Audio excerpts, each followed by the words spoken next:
Bon dimanche, ici Marie-Ève Bégin. Bienvenue à votre TVA Midi. Les autorités californiennes redoutent les conditions météo des prochaines heures.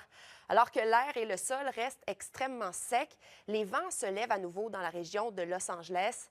Les pompiers ont redoublé d'efforts avant que la situation ne s'envenime et il y a eu du progrès. L'un des 4 feux qui fait rage, le feu Kenneth, est maintenant maîtrisé à 100 et l'incendie Eaton est désormais contenu à 27 par rapport à 15 hier. Mais il reste énormément de travail à faire pour mettre fin à la menace. Marc-Antoine, le plus important incendie, Palisade, a d'ailleurs encore gagné du terrain. Oui, exactement, Marie-Ève, parce que vous l'avez dit d'entrée de jeu, les vents se sont remis de la partie, ce qui attise les flammes, complique le travail des pompiers à contenir ce brasier, qui est important, qui s'est étendu au cours de la nuit dernière. Vous l'avez dit d'entrée de jeu, Palisades, qui s'est étendu d'environ 1000 hectares. Depuis que cet incendie s'est déclaré au cours des derniers jours, on en est à environ 23 500 hectares brûlés. Somme toute, les pompiers ont réussi à contenir la propagation des flammes pour le moment, qui menaçaient entre autres le quartier Brentwood, là où se trouvent des maisons qui valent plusieurs millions de dollars, mais aussi UCLA, l'Université de la Californie à Los Angeles. Je vous en parlais hier, 46 000 étudiants qui sont là-bas, qui demeurent toujours sur un pied d'alerte, alors que les menaces d'un ordre d'évacuation sont toujours en cours.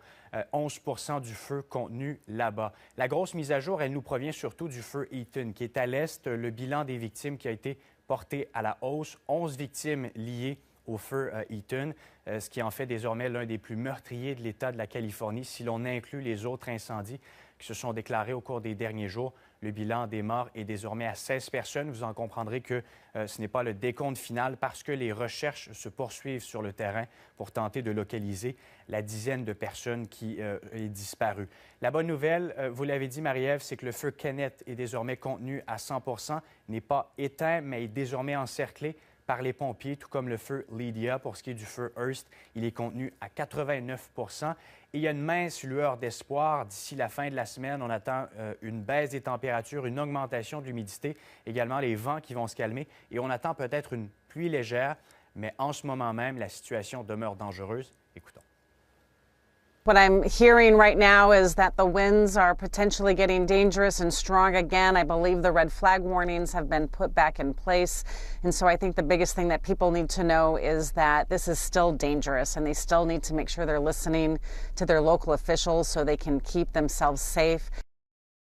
Et pendant ce temps, Marc-Antoine, Donald Trump, lui, continue ses attaques à l'égard des autorités californiennes. Oui, exactement, sur son compte Truth Social, plutôt aujourd'hui, qui parle des autorités comme étant tout simplement incompétents, qu'ils n'ont aucune idée de la manière de les éteindre. Des milliers de magnifiques maisons ont disparu. Beaucoup d'autres seront bientôt perdues. Il y a des morts partout. Tout ça s'inscrit dans une nouvelle couche d'insultes. Je vous le rappelle, il y a de cela quelques jours à peine, accusait le gouverneur de la Californie, Gavin Newsom, d'avoir refusé de signer la déclaration de restauration de l'eau qui aurait permis, selon le président élu, d'acheminer des millions de litres d'eau vers les zones en feu. M. Newsom a balayé du revers de la main ces accusations, parle d'une déclaration fausse de science-fiction. Donald Trump est même allé jusqu'à demander sa démission.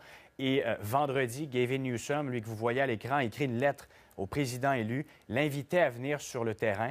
Pour le moment, Donald Trump n'y a toujours pas répondu. Je vous le rappelle, Donald Trump avait visité la Californie en 2018 lors du feu Camp, le plus meurtrier de l'histoire de l'État. Maintenant, on verra au cours des prochaines heures, prochains jours, s'il ira faire son tour là-bas à Los Angeles. Oui, en tout cas, l'invitation est lancée. Oui. Merci, Marc-Antoine. Au revoir.